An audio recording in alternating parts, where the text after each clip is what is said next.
What's going on, people? We are Tottenham TV, back here for yet another Tottenham update, and it looks as though the meeting has been done by the Bayern bosses and Daniel Levy, and there has been no agreement as of yet. Sky Sports report that Bayern Munich and Tottenham representatives had lunch in central London today. There remains a £20 million gap in valuation. Spurs will also insist in a buyback clause should he return to the Premier League. And Florian Plettenberg says that Bayern bosses did not fly to London today expecting to reach a complete agreement about the transfer of Harry Kane. They'll return to Munich tonight. Negotiations ongoing. No agreement as of yet. Yeah, and look, it's a developing story, so you never know. We could hit some news in there while we're doing this video. But right now, from what we're hearing, doesn't seem like the meeting has gone as planned for Bayern Munich. All this talk about Plettenberg saying they never expected an agreement today. That might be true, but I think they probably wanted to be closer to a transfer than they are now, for sure. I think 20 million valuation is quite significant at this stage of the deal, considering they've already put 2 bids in.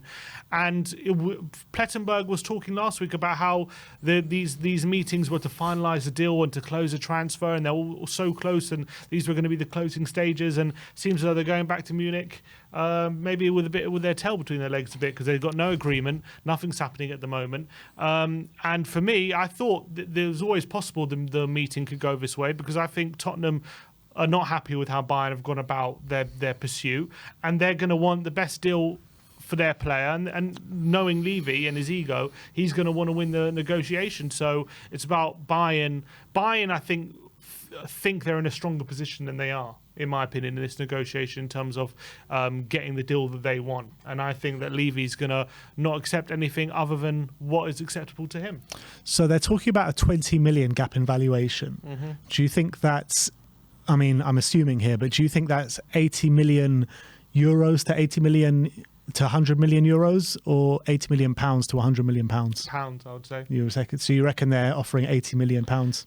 I reckon they're probably offering £8 million, including add-ons. That's what I reckon. And I reckon Levy's like, no chance. You ain't that's nowhere near what I want. You need to be getting near to the £100 million mark. If it's 80 million pounds to take it to 100 million pounds in add-ons, you taking that? Depends what the add-ons are, but if they're achievable, like winning the Bundesliga and he scores over 20 goals or something, then probably, yeah. If it's Champions League in there, then probably not. Well, if it's like, bits and pieces to all those, where top goal scorer in the Bundesliga, certain amount of goals, winning the Bundesliga and winning the Champions League, let's say too many. I want 5 million each. Look, there need to be simple, achievable add-ons, which pretty much guarantee that we're going to get it, essentially. I know there's always going to be a bit of risk, but I think that, look, 20 million add-ons have to be winning the Bundesliga, and he makes X amount of appearances, X amount of goals, and that's it. One appearance for 20 million. And that's it, 20 million. I think, look, there's clearly still a long way to go. It doesn't mean that this deal is dead by any stretch. Clearly, there's going to be a lot more negotiations still to be had here. This deal is not going to die until the window closes, essentially, probably. But unless Tottenham put out a firm stance saying, look, Bayern are pissing us around, we're not selling this summer, they can piss off. Maybe that'll happen at some point. But I think at the moment this is a bit of a blow to Bayern, I would say, these negotiations. I would say that, I mean, like you say, it's not over by any stretch of the imagination. They're saying that they didn't assume it to be over after today, but didn't Plettenberg say last week or a few days ago that they're coming to finalise a price? Yep. So I mean, a bit exactly. And what's it? There's another journalist. What's his name? I can't remember his name now. He's saying how he's looking at the German reports and they seem to be very confusing to him. They seem to be very mixed messaging. So I think at the moment, Bayern are probably, I reckon this has probably been not a great negotiation for Bayern. That would be my, from what I understand from what's been coming out from the meeting. It doesn't seem as though it's gone Bayern's way. Yeah, say. But up until now, or up until a few weeks ago, there was no meeting scheduled, no face-to-face meeting scheduled anyway. And do you think maybe Bayern takes some confidence in the fact that Levy's willing to meet them? Probably. I think the very fact that he did agree to me, yeah. I mean, Ornstein did say they did meet not so long ago, right? So it's not the first meeting they've had. I think it's the first kind of formal meeting they've had.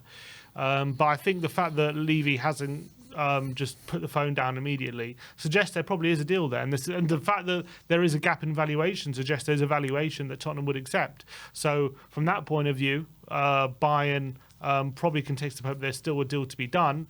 But I think they probably expected to be closer to a deal at this point. I do get a feeling that maybe if they kind of meet halfway between the valuations, if he offers 10 million more, maybe 90 million pounds, then a deal can be done there. Or do you think it's just Levy's way or the highway? Look, this is Daniel Levy we're talking about here. It's Levy's way or the highway, every single pound. That's usually how it is. It's true, but I mean, we also know that he's what you call a shrewd businessman. And is he just going to throw away 90 million pounds just like that? I mean, so it would be tough for him to do so, but I mean, I wouldn't be surprised.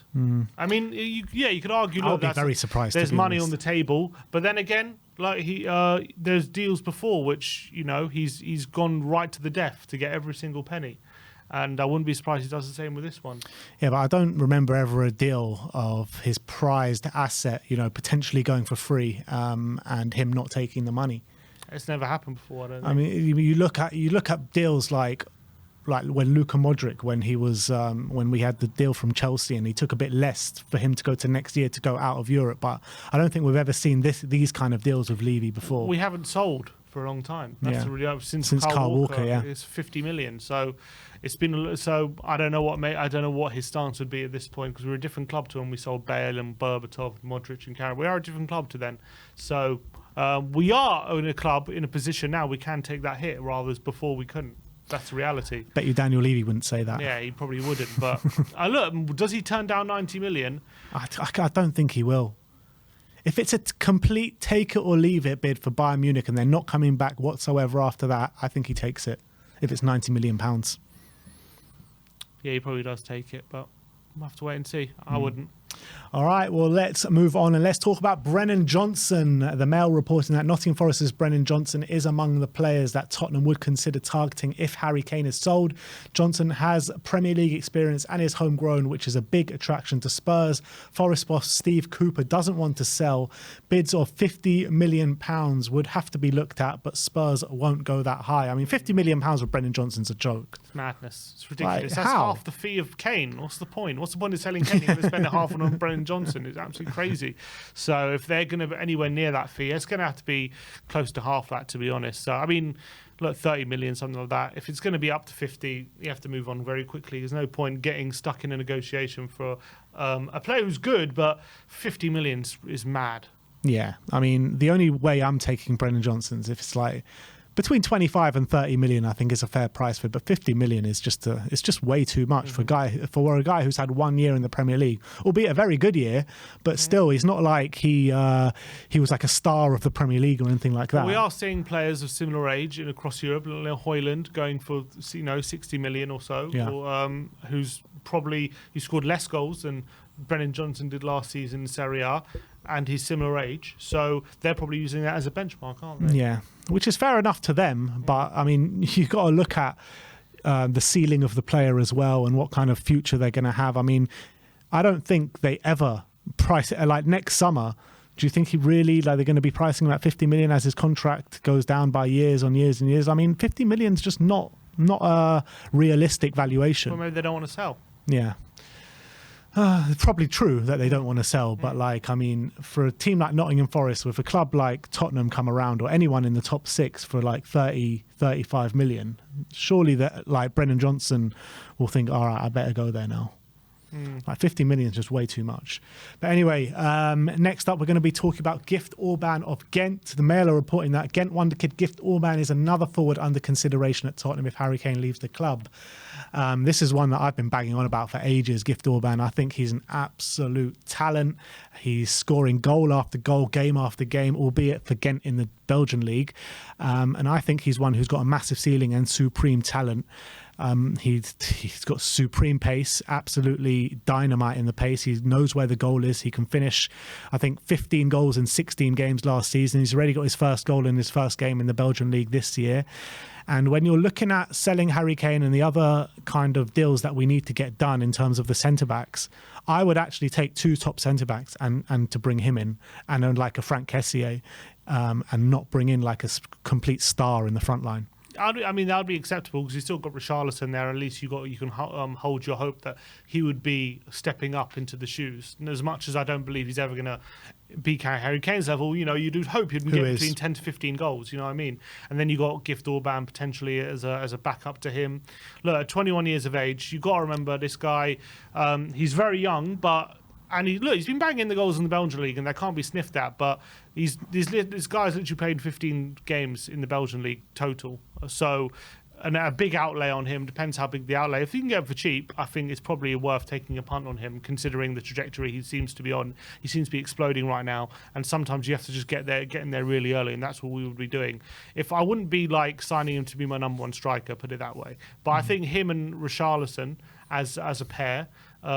One can he can back up Richarlison, and then he can learn off the other players and probably grow into that role.